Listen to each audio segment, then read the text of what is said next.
மாலையும் தாலியும் இல்ல கல்யாணம். விட்டு சொன்னேன்ல, அவகிட்ட சொல்லிடுறேன். வக்கீலியா காஃபி எடுத்துக்கங்க.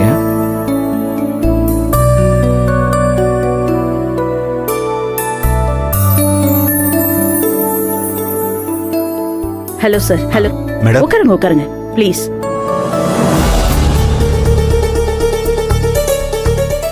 அண்ணா யாருண்ணா இது? போட்டிருக்க ட்ரெஸ்ஸை பார்த்தா தெரியல, வக்கீலுத்தா. இப்ப எதுக்கு வந்திருக்காங்க? இந்த ஒரு உனக்கு எனக்கு சொத்து பிரித்து கொடுக்க வந்திருக்காங்க. சுந்தர இல்லையமா வர சொல்லியிருக்காங்க. என்ன எதுன்னு பார்ப்போம். அதுக்கெல்லாம் ஆக்கப்படுத்த ஆரம்புருக்கா கதையா இருக்கும் உன் கதை. கேஸ் டீடைல்ஸ் எல்லாம் உங்களுக்கு அனுப்பிட்டாங்கல்ல, எல்லாம் உங்களுக்கு தெரியும்ல? மேடம் சொன்னார் மேடம். ஏற்கனவே இந்த கேஸை சீனியர் லாயர் தானே நடத்திட்டு இருந்தாரு. இப்போ எதுக்காக மேடம் எங்களை கூப்பிட்டுருக்கீங்க? அஃப்கோர்ஸ் நீங்க சொல்றது உண்மைதான். சீனியர் வக்கீல் தான் நடத்திட்டு இருந்தாரு. பட் அவருக்கு இருக்கிற சீனியாரிட்டிக்கு ஃபர்ஸ்ட் ஹியரிங்ல என் ஹஸ்பண்ட் அவர் வெளியில கொண்டு வந்திருக்கணும். ஆனா இந்த நிமிஷம் வரைக்கும் அவர் ஜெயில கஷ்டப்பட்டுக்கிட்டு தான் இருக்காரு. I really can't digest it. எனக்கு அவர் உடனே வெளியே வந்தாகணும். அதுக்காக நீங்க என்ன பண்ணுவீங்களோ, யாரை பிடிப்பீங்களோ, இல்ல எவ்வளவு செலவானாலும் ஐ ரியலி டோன்ட் கேர். அவர் அடுத்த ஹியரிங்ல வெளியில வரணும், அவ்வளவுதான். உங்களால அது முடியும் இல்ல? நிச்சயம் முடியும் மேடம். குட். என் பொண்ணோட கல்யாணம் இருக்கு சார். நாங்கெல்லாம் அவரு கூட இல்லாம தனியா தவிச்சுக்கிட்டு இருக்கோம். எதுலையுமே அவர் கலந்துக்கல. இன்ஃபேக்ட் இன்விடேஷன் கூட அடிச்சிட்டோம். குலதெய்வ கோயிலுக்கு போய் அதை வச்சு பூஜை பண்ணணும். அதுக்கு அவர் இல்லாம நாங்க எல்லாருமே ஸ்தம்பிச்சு போய் நிக்கிறோம். என்ன பண்றதுன்னே தெரியல. எப்படியாச்சும் ஐயா வீட்டுக்கு வந்துடணும்னு. அதெல்லாம் நல்லபடியா நடக்குதா? அதுக்கு அவரு வெளியில வந்தாதான் இங்க எல்லா வேலையுமே ஓடும். அதுக்காக தான் கேக்குறேன். கேஸ் டீடைல்ஸ் கொடுத்துருக்காங்க மேடம். முதல்ல அதை படிச்சு நாங்க டிஸ்கஸ் பண்ணிக்கிறோம். அதுக்கப்புறம் பேசிக்கலாம் மேடம். இங்க பாருங்க, உங்களுக்கு ஏதாவது ஸ்பெஷல் லாயர் வேணும் அப்படின்னா கூட ஐ கேன் அரேஞ்ச். டெல்லியில இருந்து கூட வர வைக்கலாம். அதனால எந்த பிரச்சனையும் இல்ல. எவ்வளவு செலவானாலும் பிரச்சனை இல்ல. மொத்தத்துல என்னோட ஹஸ்பண்ட் வெளியில வரணும். That is the only point I am worried about it. No problem madam. நாங்களே இங்க சீனியர்ஸ் தான். நாங்களே பார்த்துப்போம் மேடம். ஓகே, பரவாயில்ல. இப்பதான் உங்ககிட்ட பேசினதும் என் மனசுல ஒரு நம்பிக்கை வந்திருக்கு. கண்டிப்பா நீங்க சொல்ற மாதிரி அடுத்த ஹியரிங்ல என் ஹஸ்பண்ட் வெளியில வந்துட்டா போதும். நீங்க எதை பத்தியும் கவலைப்பட வேணாம். I will assure about everything. ஓகேயா? Okay madam. அம்மா, ஹேமா கேஸ்ல இவங்க ஏதாவது செய்ய முடியுமாமா? ச்சே, இதை விடவே மாட்டேங்கிறாளே.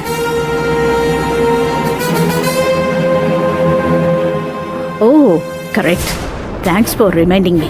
சார், ஒன்றும் இல்லை, என் பொண்ணோட என்கேஜ்மெண்ட்ல தான் இந்த எல்லா இஷ்யூவும் ஆரம்பிச்சது.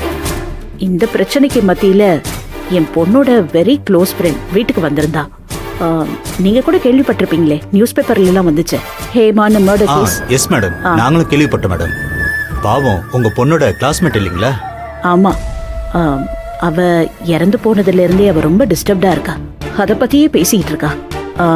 நீங்க இந்த கேஸ பத்தி உங்க இன்ஃப்ளூயன்ஸை யூஸ் பண்ணி ஏதாவது இம்ப்ரூவ்மெண்ட் இருக்கான்னு உங்களால கேட்டு தெரிஞ்சுக்க முடியுமா? No problem madam. அந்த ஸ்டேஷன்ல எனக்கு தெரிஞ்ச ஆபீசர் இருக்காங்க. நான் விசாரிச்சு என்ன ஏதுன்னு உங்களுக்கு கால் பண்றேன். Thank you so much sir. Manager கிட்ட செக் கொடுத்து விட்டுருந்தேன், ரிசீவ் பண்ணிட்டீங்க? வந்துருச்சு மேடம். ஆனா அதிகமாவே கொடுத்துட்டீங்களா மேடம்? ஆஃப் கோர்ஸ், அதை விட வேல்யூ என் ஹஸ்பண்டுக்கு இருக்கு. இது மட்டும் இல்ல, கண்டிப்பா நான் அஷ்யூர் பண்றேன். இந்த கேஸை மட்டும் முடிச்சு கொடுங்க. பேசின அமௌண்ட்டை விட டபுள் த அமௌண்ட் நான் உங்களுக்கு ஃபீஸா பே பண்றேன். Okay, thank you madam. நான் கூடி சீக்கிரம் உங்களுக்கு கான்டாக்ட். தேங்க்யூ. ஷியோர். வரேன். தேங்க்யூ.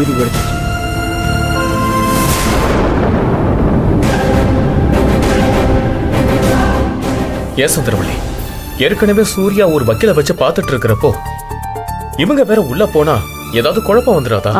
அண்ணே ப்ளீஸ், அதை பத்திலாம் யோசிக்காதீங்க. எனக்கு யோசிக்கிறதுக்கு மைண்ட் செட்டே இல்ல. எனக்கு அவர் முதல்ல வெளியே வந்தாகணும். மத்ததெல்லாம் it will fall in place. You don't worry about it. விடுங்க. வாங்க உட்காருங்க. கல்யாணத்துக்கிட்ட காஃபி. இல்ல சுந்தரவள்ளி, நம்ம ஜோதிக்கு கஸ்டமைஸ்டு பிளவுஸ் தைக்கணும்னு சொன்னா, நானும் கல்யாணத்துக்கு புதுசா கோட் ஆர்டர் கொடுக்கலான்னு இருக்கேம்மா. நாங்க வெளியில போயிட்டு வந்துறோம். மாதுமா, எனக்கு கூட கல்யாணத்துக்கு கோட் எடுக்க வேண்டியிருக்கு. நான் போய் அமெரிக்கா அங்கிள் காசுல பர்ச்சேஸ் பண்ணிட்டு. என்னமா ஏன் தடுக்கிறேன்? ஒழுங்கா நில்லுங்க. துவைச்ச சட்டையை அயன் பண்ணி போட்டுக்க தெரியல, இதுல கோர்ட் வேற. சும்மா இருங்க. ஓகேண்ணே. வெளியில 2 கார் இருக்கு. டிரைவர் கிட்ட இன்ஃபார்ம் பண்ணிடுறேன். எந்த கார் வேணுமோ அதை எடுத்துட்டு போங்க. ஓகே? ஓகே நீ பாய். யா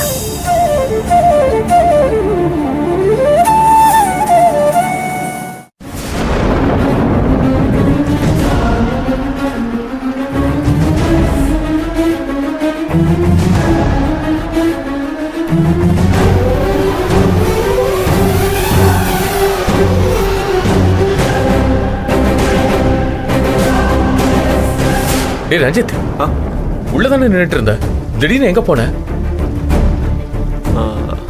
இல்ல அது உள்ள ஒரு மாதிரி இருந்துச்சா, அதான் ஃப்ரெஷ் ஏர் வாங்கலாமேன்னு வந்தேன்.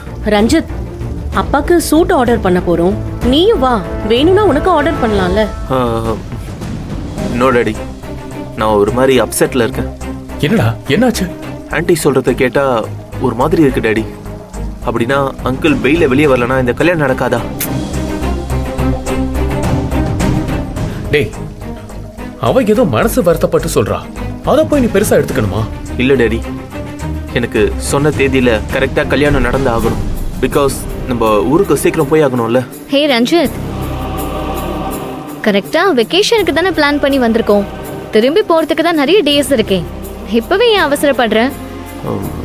இல்ல ரிதா, ஒரு பக்கம் வார் நடந்துட்டு இருக்கு, ஒரு பக்கம் நம்ம ஷேர்ஸ்லாம் லாஸ் ஆயிடுச்சு, நம்ம கம்பெனி வேற ரொம்ப டவுன்ஃபால் ஆயிடுச்சு. நான் அங்க இருந்தா தான் நல்லா இருக்கும். I am proud of you Ranjith. நீ கவலைப்படாத, சொன்ன டைம்ல கல்யாணம் நடக்கிறதுக்கு நான் கேரண்டி. நடத்தி காட்டுவீங்களா? கட்டாயமா. யாரு வந்தாலும் வரலனாலும் குறிச்ச முகூர்த்தத்துல இந்த கல்யாணம் நடக்கும். நீ நினைக்கிற மாதிரி நம்ம சீக்கிரமாவே ஊருக்கு போயிடலாம். Okay? Thank you daddy, thank you so much.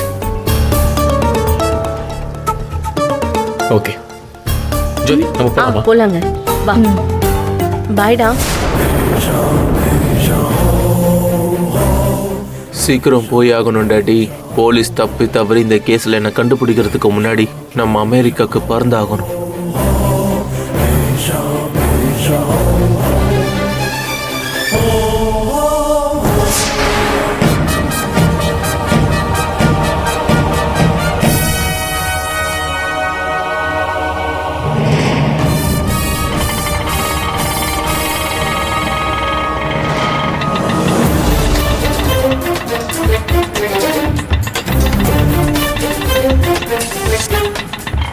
வணக்கம்மா. வணக்கம்.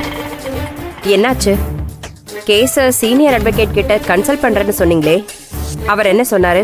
பண்ணம்மா, துரசிங்க சார இந்த தடவை கண்டிப்பா பெயில் எடுத்துடலான்னு சீனியர் வக்கீல் சொல்லிட்டாருமா. இங்க பாருங்க வக்கீல் சார், அடுத்த தடவை அண்ணன் விலங்கோட கோர்ட்டுக்கு வந்தாலும் கோர்ட்டு முடிச்சு அவர் வெளியில வரப்போ அவர் கையில விலங்கு இருக்க கூடாது. அதுக்காக தான் நான் கணக்கு பார்க்காம உங்களுக்கு செலவு பண்ணிட்டு இருக்கேன். நம்புங்கம்மா, இந்த தடவை கண்டிப்பா பெயில் கிடைச்சிடும். இந்த சீனியர் வக்கீல் கன்சல்டேஷனுக்கு தான் கொஞ்சம் ஃபீஸ் அதிகமாயிருச்சு.